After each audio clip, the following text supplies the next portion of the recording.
बिस्मिल्लाहिर्रहमानिर्रहीम। अच्छा जी, एक बहुत इम्पोर्टेंट टॉपिक है करंट अफेयर का, जो कि सीएसएस और पीएमएस के लिहाज से बहुत अहम है। और दूसरा इसके ऊपर जो करंट अफेयर्स के टॉपिक्स में से एक अहम टॉपिक इसलिए है कि पाकिस्तान के अब जो हालात चल रहे हैं इसके मुताबिक ये बहुत अहम है। और सिक्योरिटी इश्यूज़ और revival of militancy in Pakistan, ये एक बहुत मेन प्रॉब्लम है, पाकिस्तान का इशू है जो कि पहले से है। अब इस टॉपिक के ऊपर हमने लिखना कैसे, आज इंशाल्लाह इसको डिस्कस करेंगे कि अगर ये पेपर में आता है ये क्वेश्चन, तो हम इसको किस तरह इलेबोरेट करेंगे और इसको लिखेंगे। इसमें सबसे पहले revival of militancy in Pakistan, revival of militancy in Pakistan के लिहाज से हमने इसका बेस्ट तरीका ये होता है कि अगर आप इसको, आपके पास पास्ट में इस तरह का कोई इंसिडेंट हुआ है या किसी और कंट्री में ऐसा कोई इंसिडेंट चल रहा है या आपके पास इसका किसी और कंट्री से मवाजना आप कर सकते हैं, तो उस लिहाज से इसको लेके चलें। तो हमारे पास यहाँ के, क्योंकि पास्ट के अंदर पहले एक हुआ है, तो इसका हम थोड़ा सा बैकग्राउंड, हिस्टोरिकल बैकग्राउंड डिस्कस करेंगे कि हमारे पास पास्ट में जो क्या हुआ था कि अफ़गानिस्तान के अंदर जो अमेरिका आया था in the year of 2001, United States of America militancy intervened in Afghanistan, कि 2001 के अंदर जो यूनाइटेड स्टेट्स ऑफ अमेरिका थी उसने मिलिट्री के साथ फोर्सफुली इंटरवेन किस में किया, अफ़गानिस्तान में। और अफ़गानिस्तान में इंटरवेन करके अमेरिका ने जो यहाँ पे जुल्म ढाए और जो इसने बर्बरियत यहाँ पे की वो सबके सामने है। तो उसके बाद क्या हुआ, इन्होंने किया कि टॉपल डाउन इट्स गवर्नमेंट, यानी कि इन्होंने इसकी जो गवर्नमेंट थी, तालिबान की गवर्नमेंट थी, उसको इसने, अमेरिका ने उसको गिराया। और तालिबान को अमेरिका ने जो है बहुत सारे तालिबान को कैप्चर किया और बहुत सारे तालिबान को इन्होंने कत्ल किया और तालिबान को इन्होंने मारा। तो अमेरिकन ने ये काम किया। दूसरा इन्होंने क्या काम किया कि मैनी ऑफ देम, जब ये अमेरिकन जो मार रहे थे, जो तो नेटो की फोर्सेस यहाँ अफगानिस्तान में आई और इन्होंने अमेरिकन को नुकसान पहुँचाना, इन्होंने अफगानियों को नुकसान पहुँचाना शुरू किया, तालिबान को। तो जो तालिबान थे उनमें से बहुत से तालिबान जो थे उन्होंने क्या किया कि वो जो ट्राइबल एरियाज़ थे, ये फाटा वगैरह के एरियाज़ हैं, इनकी तरफ वो निकल गए। जो बेल्ट एरिया, ट्राइबल जो बेल्ट है इसकी तरफ वो निकल गए। और उनमें से कुछ जो एरियाज़ हैं वो पाकिस्तान के जो बेल्ट हैं, जैसे फाटा है और दूसरे हैं मालाकंड है, तो इन जो बेल्ट्स हैं, ये जो हिली एरियाज़ हैं, इनके अंदर कुछ तालिबान आके सेटल हो गए। तो वो यहाँ पे आके बसने लगे जब अमेरिका यहाँ पे था। फिर 2002 के अंदर जो बुश था, Bush administration declared victory against Taliban, but it was a short lived victory. जो बुश ने तालिबान के खिलाफ 2002 के अंदर एक उसने ऐलान कर दिया कि हमने विक्ट्री, फतह हासिल कर ली है, but it was a short lived victory because in 2004 के अंदर इरिवर्सिबल रिवाइवल ऑफ तालिबान आया, कि जब तालिबान ने दोबारा से अपना उनको रिवाइवल किया और फिर अमेरिका जो था उसको ये बुश जो था एडमिनिस्ट्रेशन जो थी उसका ये दावा गलत हो गया कि उन्होंने विक्ट्री हासिल कर ली है। अब यहाँ से ये सारा इसकी इब्तदा जो है वो होती है। तो इसके बाद पाकिस्तान जो है वो किस तरह दोबारा से पाकिस्तान के अंदर ये मिलिटेंट ग्रुप जो हैं वो असर उठा रहे हैं और वो आ रहे हैं। अब इसमें हुआ ये कि 2000 वट पाकिस्तान डिड, तो सन 2014 में पाकिस्तान डिड ज़रब अज़ब ऑपरेशन। ज़रब अज़ब जो ऑपरेशन था, इस ऑपरेशन के बाद ज़रब अज़ब जो ऑपरेशन था, इस ऑपरेशन के बाद क्या हुआ कि पाकिस्तान की जो मिलिट्री थी इसने सिर्फ एक ऑपरेशन नहीं किया ज़रब अज़ब, बल्कि इसने एक सीरीज़ ऑफ मिलिट्री ऑपरेशंस जो थी इसने शुरू की, सीरीज़ ऑफ मिलिट्री ऑपरेशन इसने शुरू की। लाइक राह रास्त का ऑपरेशन, एक बहुत ऑपरेशन किया गया था नॉर्दर्न एरियाज़ के अंदर। उसके बाद जो है राह निजात का ऑपरेशन जो है वो मिलिट्री ने पाकिस्तान के अंदर किया था। इसके बाद जो है पाकिस्तान ने जब ये ऑपरेशन किए और पाकिस्तान ने कहा कि हम क्लीन करेंगे ट्राइबल एरियाज़ को from TTP and militancy groups, कि हम टीटीपी और मिलिटेंसी ग्रुप से जितने भी ये नॉर्दर्न एरियाज़ हैं, ट्राइबल एरियाज़ हैं, ट्राइबल बेल्ट्स हैं, हम इनको इनसे क्लीन करेंगे।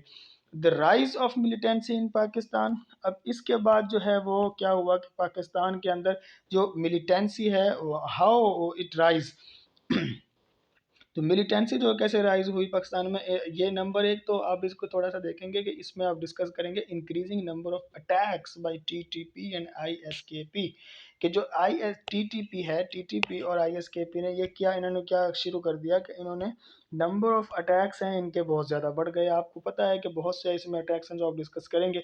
एक दासू अटैक्स है जो चाइनीज़ के ऊपर हुआ था, सी पैक के चाइनीज़ के ऊपर भी हुआ है। तो चाइनीज़ के ऊपर ये जो अटैक हुआ है तो ये एक बहुत अटैक हुआ। उसके बाद दूसरा सुसाइड बॉम्बिंग इन पेशावर, पेशावर पुलिस लाइन के अंदर आपको सबको मालूम है कि लास्ट ईयर जो है वो एक धमाका हुआ था, सुसाइड बॉम्बिंग थी और उसमें बहुत से पुलिस के जो है नौजवान वो शहीद हुए थे। नॉर्दर्न राजस्थान के अंदर बहुत ज़्यादा नॉर्दर्न राजस्थान, नॉर्दर्न वज़ीरिस्तान के अंदर, राजस्थान सॉरी, ये यहाँ पे वज़ीरिस्तान लफ्ज़ था। तो नॉर्दर्न जो वज़ीरिस्तान है इसके अंदर भी बहुत ज़्यादा मिलिटेंसी के धमाके हुए। उसके बाद इस्लामाबाद के अंदर the capital there was an attack by the militancy groups. और उसके बाद आगे direct attack on security officials in KPK, ये पेशावर पुलिस लाइन का सारा वाक़या। और इसके बाद आईईडीबी ब्लास्ट इन नॉर्दर्न वज़ीरिस्तान। अब जो नॉर्थ वज़ीरिस्तान है यहाँ पे बहुत ज़्यादा ब्लास्ट हुए। और इसके बाद आ गया expanding of militant groups in Malakand, कि मालाकंड जो है यहाँ पे मिलिटेंट्स ग्रुप बहुत ज़्यादा एक्सपेंडिंग इनकी हो रही है, यहाँ पे धमाके ज़्यादा होते और ये बढ़ते जा रहे हैं। और डीआई खान के अंदर भी इसी तरह इस्लामाबाद के अंदर, पंजाब के अंदर, केपीके के अंदर, नॉर्थ वजीरिस्तान के अंदर ये बहुत सारे इन्होंने अटैक्स किए। Direct attack on security official, ये इस बात को बताते हैं कि ये मिलिटेंसी जो ही इनका डायरेक्ट, एक तो था सुसाइड अटैक और दूसरे जो अटैक थे वो उन्हीं एरियाज के, दूसरे ने डायरेक्ट अटैक किए आर्मी के ऊपर, अटैक वजीरिस्तान के ऊपर आर्मी के आए रोज 2-3 नौजवान जो हैं वो शहीद होते हैं। तो सेम पैटर्न ऑफ 2006, 2006 में इन्होंने एक पैटर्न यूज़ किया था, इसी तरह का यही पैटर्न था और यही पैटर्न वो टीटीपी दोबारा फॉलो कर रही है। इसके बाद आ गया जी अब राइज ऑफ रीजंस क्या है इसकी, जो राइज ऑफ इंसर्जेंसी है इन पाकिस्तान, या मिलिटेंसी है और जो टेररिज्म है दोबारा से ये बढ़ रही है पाकिस्तान के अंदर, सुसाइड बॉम्बिंग या अटैक्स से बढ़ रहे हैं, इसकी रीजंस क्या है, इसकी बहुत अहम ये क्वेश्चन है और इसके लिहाज से इसकी रीजंस हम डिस्कस करेंगे। इसकी रीजंस वजूहात इसकी नंबर एक, तो सबसे पहली इसकी रीज़न थी कि निगोशिएशंस विद टीटीपी फेल्ड। तो टीटीपी के साथ हमारी जो निगोशिएशंस थी वो क्या हो गई जी, वो एक मिनट, टीटीपी के साथ जो हमारी जो थी निगोशिएशंस थी वो फेल हो गई। निगोशिएशंस हमारी कैसे फेल हुई, इसकी कुछ रीजंस थी कि जो हमारी जो गवर्नमेंट थी इसने जब मुज़ाकरात टीटीपी के साथ किए तो टीटीपी ने अपने इस तरह के पॉइंट्स कुछ दिए जिनको माना ही नहीं जा सकता था। वाई निगोशिएशंस फेल्ड, तो इसके लिए नंबर एक उनका पहला डिमांड क्या था, उनकी डिमांड ये थी कि आप जितने भी हमारे प्रिजनर्स हैं, जो कैदी आपके पास अफ़गान तालिबान के या टीटीपी के जो कैदी पाकिस्तान के कब्ज़े में हैं, उन सब कैदियों को रिलीज़ कर दिया जाए, उनको छोड़ दिया जाए। तो दूसरा उनकी डिमांड ये थी कि reverse the 25th amendment, 25th amendment को रिवर्स करो, क्योंकि 25th अमेंडमेंट के तहत आपको पता है जो फाटा है हमारा केपीके का एरिया फाटा है, इसको हमने क्या किया था जी, इसको मर्ज कर दिया गया केपीके में। पहले ये ट्राइबल एरियाज के अंदर थे तो अब इन काम को क्या कर दिया गया, केपीके में मर्ज कर दिया गया। अब उसके ये जो फाटा, अब जो स्टेटस को ऑफ फाटा जो है वो कहते हैं कि तालिबान जो टीटीपी वाले हैं वो कहते हैं कि उसी स्टेटस को दोबारा से बहाल किया जाए, उसको रिस्टोर किया जाए और दूसरा एफसीआर जो है वो जो उनका वही कवानीन वो लागू उस पर किए जाएँ। अब TTP version of sharia must be applied, एक उनका ये था, नंबर एक तो रिलीज़ किया जाए उनके तमाम और जितने भी उनके प्रिजनर्स हैं। नंबर दो तो 25th अमेंडमेंट उसको रिवर्स किया जाए।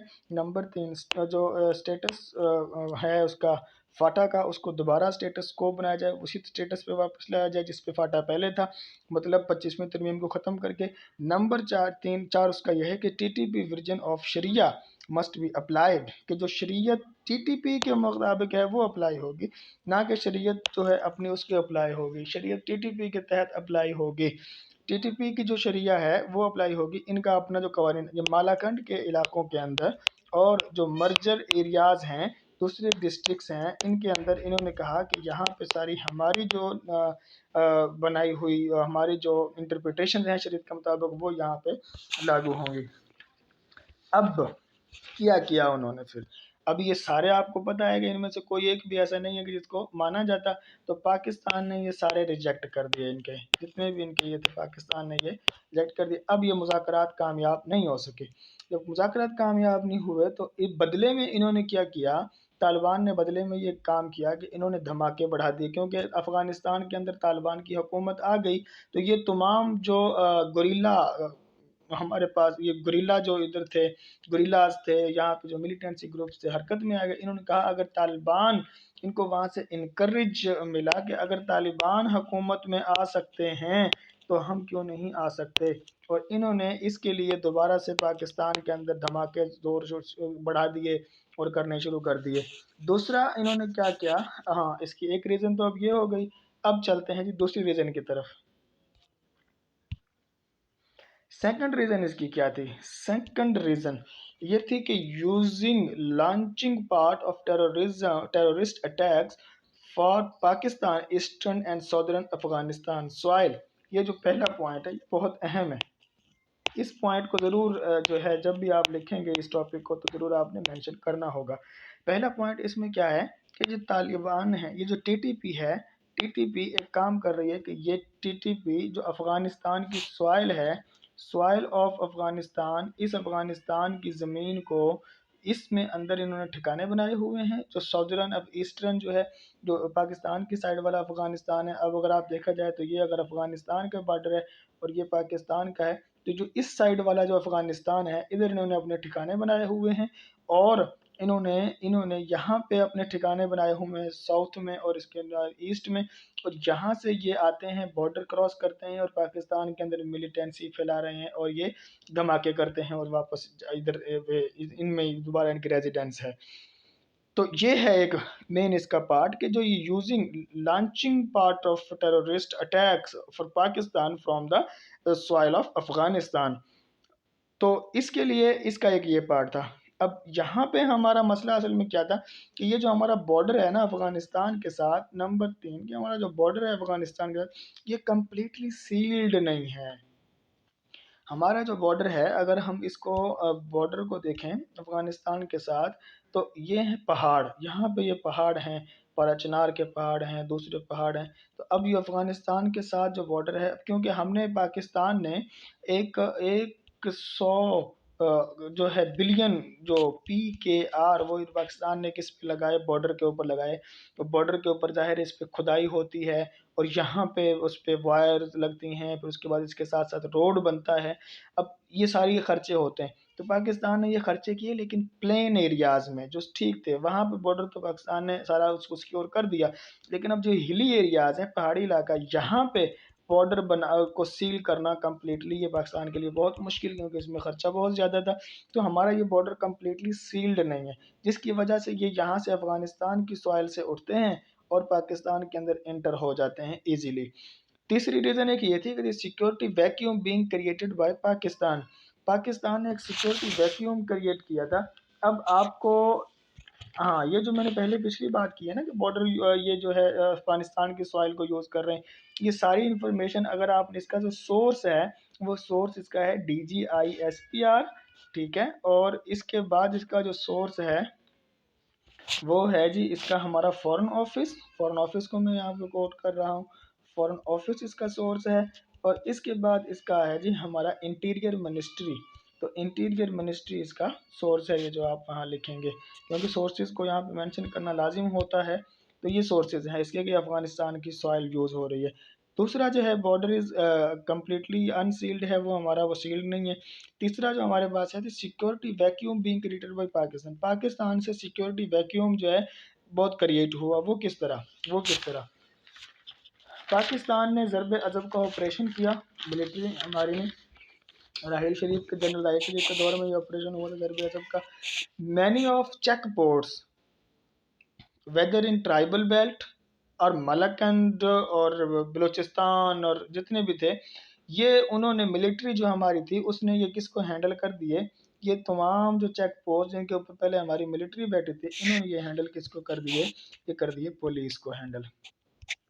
अब क्वेश्चन जहन में आता है कि पाकिस्तान की आर्मी ने ये सारे जो चेक पोस्ट थे और जो खासकर जो रोड्स हैं, जो रोड्स के ऊपर चेक पोस्ट बने हुए थे, वो सारे पाकिस्तान की आर्मी जो है उसने जी पुलिस के हवाले क्यों कर दिए। तो इसकी वजह बड़ी ये थी कि नंबर 1 तो पब्लिक प्रेशर था, पब्लिक प्रेशर की वजह से हवाले किए। नंबर 2 ये था कि वहाँ पाकिस्तान के अंदर फ्लड की कंडीशंस थी और आप लिख सकते हैं कि आर्मी की और जगहों पे ज़रूरत थी। There were several reasons behind this.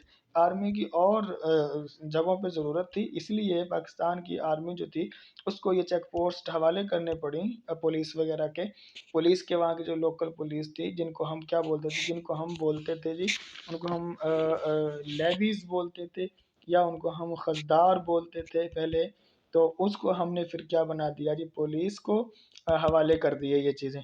अब जो पुलिस थी, पुलिस को हवाले, अब ये चेक पोस्ट सारी पुलिस के हवाले थी। अब इससे क्या हुआ कि हमारी जो पुलिस थी, इसके पास, आपको पता है कि हमारी जो पुलिस है इसके पास इतनी पावर नहीं है, इसके पास लिमिटेड रिसोर्सेज हैं, और ये काउंटर टेररिज्म के या काउंटर मिलिटेंसी के जो रिसोर्सेज हैं वो उसके पास लिमिटेड हैं।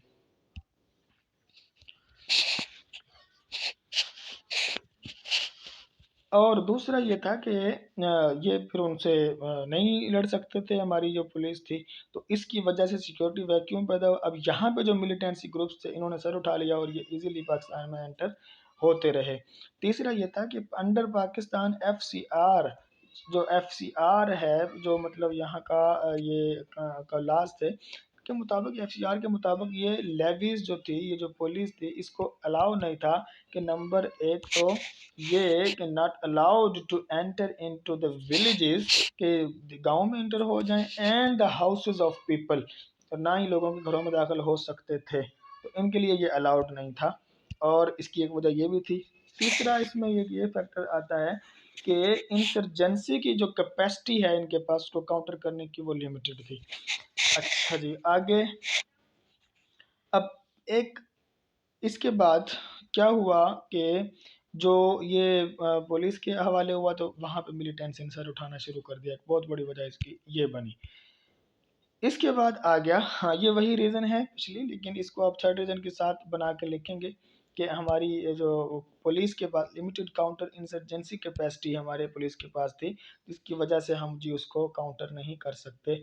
और हमारी आर्मी के पास तो वेपन होते हैं, इक्विप्ड होते हैं, उनके पास तो सारे आलात तो होते हैं, और टैंक्स और ये चीज़ें। और दूसरी चीज़ है कि उस पर ख़र्चा, उनका बजट एक ज़्यादा होता है, उनके पास ये सारी चीज़ें मौजूद होती हैं। एक और इसमें बात यह है कि जो 25वीं तरमीम थी उसको कर तो दिया गया, एक्सटेंड इन लाज, एक्सटेंड इन लाज तो वो हो गई, लेकिन 25वीं तरमीम इन प्रैक्टिकल जो थी उसके लिहाज से काम बहुत कम किया गया। और दूसरा ये था कि जो वहाँ के पीपल थे, people of FATA and tribal belts, they did not accept it. उन्होंने इसको फुली तौर पे, कंप्लीटली तौर पे इसको एक्सेप्ट भी नहीं किया। ये बहुत बड़ी वजह थी। इसके बाद आ जाते हैं जी फोर्थ रीज़न की तरफ। जो फोर्थ रीज़न है वो है हमारी infiltration through border of militancy groups. वो पहले डिस्कस किया, इसी को दूसरा बना के वो लिखेंगे कि जो हमारा ये बॉर्डर है, यहाँ से क्या होता है, हमारा जो बॉर्डर है ये क्योंकि फुली सील्ड नहीं है, तो यहाँ से इनफिल्ट्रेशन होती है मिलिटेंसी ग्रुप्स की पाकिस्तान के अंदर। और बाकी तो आखिरी पॉइंट ये वाला, ये 25वीं अमेंडमेंट वाला, ये बिल्कुल वही पॉइंट है जो हमने पहले डिस्कस कर दिया है। अब चलते हैं जी इसकी सॉल्यूशंस की तरफ। सॉल्यूशंस क्या हैं इसके? नंबर एक तो operation but not enforced people to evacuate, या उस जगह से जो लोग रह रहे हैं, लोगों के घरों के अंदर से लोगों को निकाला नहीं जाएगा। ये एक बहुत बड़ी एक रीज़न थी कि पहले जो पाकिस्तान ने ऑपरेशन किए थे 2014 के अंदर, जब पाकिस्तान ने ऑपरेशन ज़रब अज़ब किया, तो वहाँ पे इलाके में रहने वाले लोगों को घरों से इन्होंने निकाल दिया, पूरे इलाके खाली कर दिए। तो वहाँ से 40 to 50% जो लोग थे वो चले गए बिलो द पावर्टी लाइन। वो बिलो द पॉवर्टी लाइन चले गए। 40 to 50% जो पीपल थे below the poverty line, and that was the reason के वो लोग इसको एक्सेप्ट नहीं करना चाहते। तो कॉन्फिडेंस जो तो था आवाम का लेवल था मिलिट्री के लिए और पाकिस्तान के लिए, वो लो होता जा रहा था। तो लोगों के कॉन्फिडेंस को, लोगों के एतमाद को भी लेना बहुत ज़रूरी होता है। इसलिए अब जो दोबारा से एक सोल्यूशन पेश किया जाता है वो ये है कि अब ऑपरेट तो करेगी आर्मी, लेकिन यह है कि इसका ऑपरेशन ऐसे किया जाए कि लोगों को घरों से ना निकाला जाए, बल्कि जो एक गाँव के अंदर या देहातों के अंदर और उन एरियाज़ के अंदर जो जो छुपे हुए मिलिटेंट हैं, छुपे हुए ये ग्रुप्स हैं, इनको थ्रू इंटेलिजेंस एजेंसीज के थ्रू इनको फाइंड किया जाए और फिर इनको किल किया जाए, इनको ख़त्म किया जाए। तो इंटेलिजेंस बेस्ड ऑपरेशन हो ताकि अवाम का एतमाद भी बहाल रहे।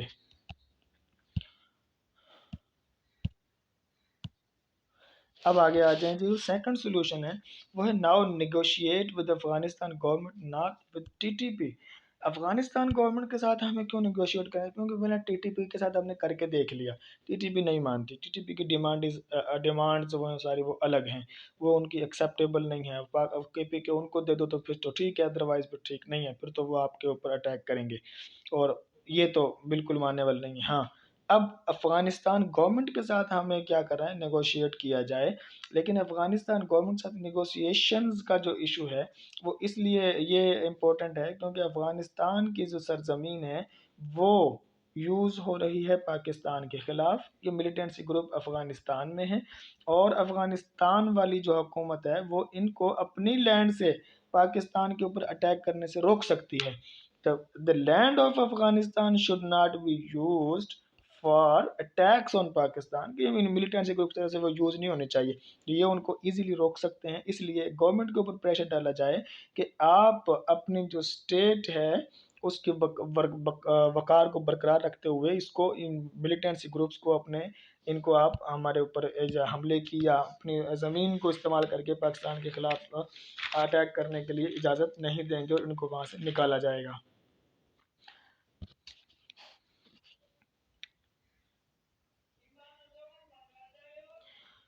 अब जो हमारे पास पुलिस का सारा है वो हमने डिस्कस किया। अब अफ़गानिस्तान के अंदर और इन सारे एरियाज़ के अंदर ये जो इनकी धमाके हैं, जो इनके सुसाइड बॉम्बिंग, दूसरे बॉम्बिंग्स होते हैं, वो अफ़गानिस्तान की सॉइल से होते हैं। ये है DGI SPR और इंटीरियर मिनिस्ट्री वगैरह की, ये सारी इसके रेफरेंसेस हैं जहाँ से आप इसको कोट करेंगे।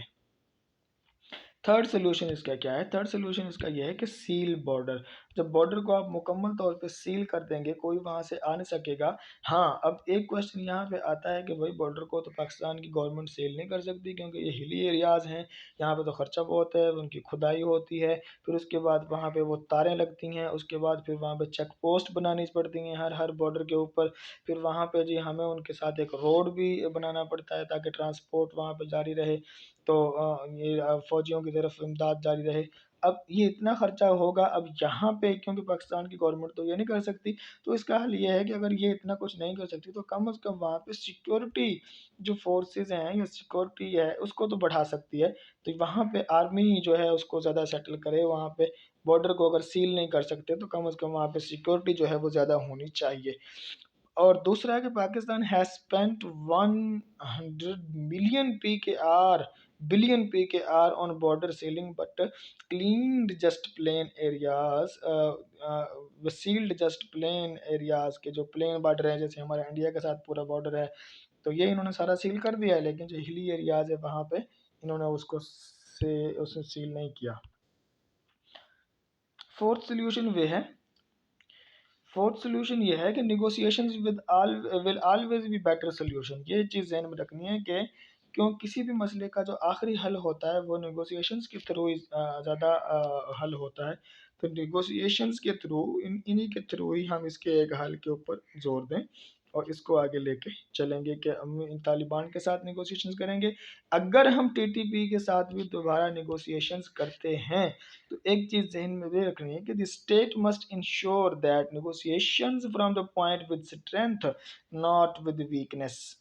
हमारा जो स्टेट का स्टांस होगा वो स्ट्रेंथ होगा, वो मजबूत होगा, वो स्ट्रांग होगा, वो वीकनेस नहीं होगा। कि ऐसा नहीं होगा कि वो जो कह रहे हैं तो उनको हम जी PK उनको दे दें, फाटा उनको सारा दे दें, ऐसा नहीं होगा।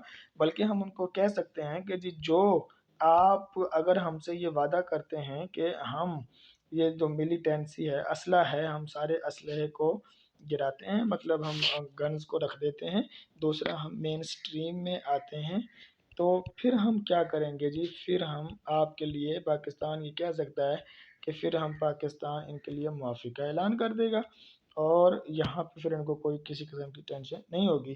तो ये एक बेस्ट इसका हल है। तीसरा, आगे जो फिफ्थ सोल्यूशन है वो है कि speed up the process before the militancy spread. अभी तो इनके जो जो इनके जो स्पॉट्स हैं, जिनको हम कहते हैं ट्रबल स्पॉट्स हैं, वो कम हैं। ट्रबल स्पॉट्स अभी कम है, अभी मालाकंड में है, कुछ कुछ ये मिलिटेंसी ग्रुप्स हैं, ये वज़ीरिस्तान में है, नॉर्थ वज़ीरिस्तान में है, मालाकंड में है, DI खान के अंदर कुछ आ रहे हैं, मतलब इस तरह के ये फैल रहे हैं। अभी ये कम है, लेकिन हमें इसको प्रोसेस को तेज़ करना पड़ेगा, ताकि अगर ये पूरे पाकिस्तान में खुदा न खास्ता फैल जाते हैं तो फिर इसको कंट्रोल करना रियासत के लिए बहुत मुश्किल हो जाएगा, फिर बहुत ख़तरे में काम जा सकता है। तो उससे पहले पहले कि बिफोर दैट कि ये एक्सपैंड हो जाए पूरे कंट्री के अंदर, so we should speed up the process before the militancy spread. और इसके बाद है जी इंटेलिजेंस बेस्ड ऑपरेशंस। ये पहले हमने डिस्कस किया, इंटेलिजेंस बेस्ड ऑपरेशंस अभी हैं कि अभी हमारे पास जिन जिन एरियाज़ के अंदर ये मौजूद हैं, वहाँ पे हमारी जो ISI है या हमारी जो FIA है, इंटेलिजेंस इदारे हैं, उनको चाहिए कि वो इनको जितना जल्दी हो सके वहाँ से इनको इंटेलिजेंस बेस्ड के ऑपरेशन करके इनको वहाँ से ख़त्म किया जाए।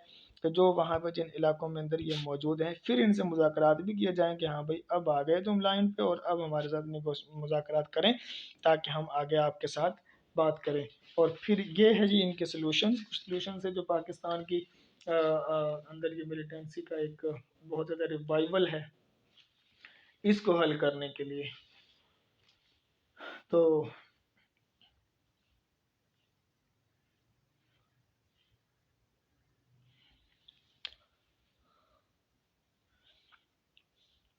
और एक और इसमें और पॉइंट कर लेंगे, जो बॉर्डर को सील करने का सारा, क्योंकि बॉर्डर की जितनी जिम्मेदारी है वो पाकिस्तान की स्टेट के पास है, और स्टेट में भी सेंटर फेडरल गवर्नमेंट के पास है। ठीक है, और अगर हम पुलिस को मजबूत करने की बात करें कि आप पुलिस को पैसा दो, तो वो तो प्रोविंशियल गवर्नमेंट का काम है ना। तो अगर प्रोविंशियल गवर्नमेंट ये नहीं करती तो कम अज़ कम बॉर्डर को सील करके और उसको अच्छी तरह कर लेना, वो तो सेंट्रल गवर्नमेंट की जिम्मेदारी है, तो वो इस काम को करने के लिए कुछ भी इक़दाम कर सकती है। So this it is a very important question from current affair। और करंट अफेयर्स के पेपर के अंदर इस तरह क्वेश्चंस मस्ट आते हैं, PMS में, CSS में, और भी दीगर जो आपके इम्तिहानात हैं। बाकी इंशाल्लाह इसको वन बाय वन जितने भी क्वेश्चंस इंपॉर्टेंट टॉपिक्स हैं करंट अफेयर्स के, उसको हम करेंगे, इसको हम आगे भी इंशाल्लाह मज़ीद करेंगे। हाँ, इसमें एक और चीज़ है कि अगर इसके बैड इफ़ेक्ट्स क्या होंगे पाकिस्तान के ऊपर, तो आपको पता है कि सबसे पहले एक बैड इफ़ेक्ट ये होगा कि जब हमारे पास यहाँ पे जब इंसर्जेंसी होगी, मिलिटेंसी ज़्यादा होगी और धमाके होंगे, तो जो चाइनीज़ हैं वो चाइनीज़ यहाँ से भाग जाएंगे, चाइना यहाँ से चला जाएगा, हमारा सी पैक इससे बहुत ज़्यादा मुतासिर हो सकता है। दूसरा, फॉरेन इन्वेस्टर हमारे पास नहीं आएगा, कौन बाहर से आके धमाकों के अंदर हमारे पास आके तिजारत करेगा या कारोबार चलाएगा।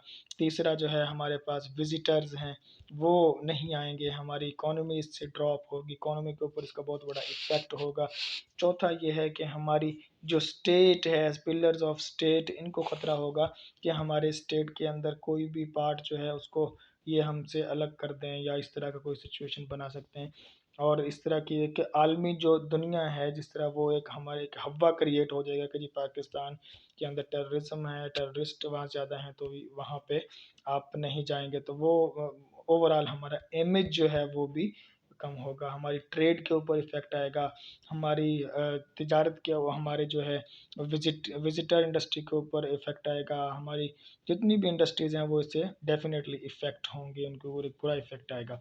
और अगर हम इनको ख़त्म कर देते हैं इस सब को, तो आपको पता है कि इसी का उल्ट करते जाएं कि फिर हमारे पास ज़्यादा आएगी, हमारे पास जो है जी फॉरेन इकोनॉमी, हमारे इकोनॉमी जो वो स्ट्रॉन्ग होगी, हमारे पास बाहर से विजिटर्स ज़्यादा आएंगे, हमारे पास जो है इंडस्ट्री हमारी वो स्ट्रॉन्ग होगी, चाइनीज़ का ज़्यादा यहाँ पे इन्वेस्टमेंट होगा, और चाइना का हमारा सी पैक का जो प्रोजेक्ट है वो ज़्यादा उसको इन्हांसमेंट मिलेगी, इम्प्रूवमेंट आएगी उसके अंदर।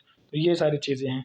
बाकी इंशाल्लाह चैनल को सब्सक्राइब करें, लाइक कीजिए, और आपके पास ये सारी वीडियोज़ अभी आएंगी, इसकी जितनी भी हमारे CSS PMS के सिलेबस के अंदर ये शामिल हैं, तो मैं इंशाल्लाह कोशिश करूँगा कि पहले करंट अफेयर्स की तमाम वीडियोस बनाऊँगा, फिर पाक अफेयर्स की, उसके बाद जो है सिनोनिम एंटोनिम्स इंग्लिश के पेपर के अंदर एक इंतहाई अहम है, जो कि स्टूडेंट से हल ही नहीं होता। मतलब 20 के 20 में से बाज़ औक़ात 2-3 आते होते हैं या 5 आते होते हैं, तो टोटल नहीं आते। इंशाल्लाह हम सारे पास्ट सिनोनिम्स करेंगे, तो डान से उठा वो मैं इम्पोर्टेंट आपके सामने सिनोनिम्स लेके आएँगे, उसको याद करने की कोशिश करेंगे, जो कि पास्ट में आए हैं, पास्ट पेपर्स में आए हैं, और जो कि इम्पोर्टेंट हैं इसके लिहाज से, पीएमएस और सीएसएस के लिहाज से। Thank you so much.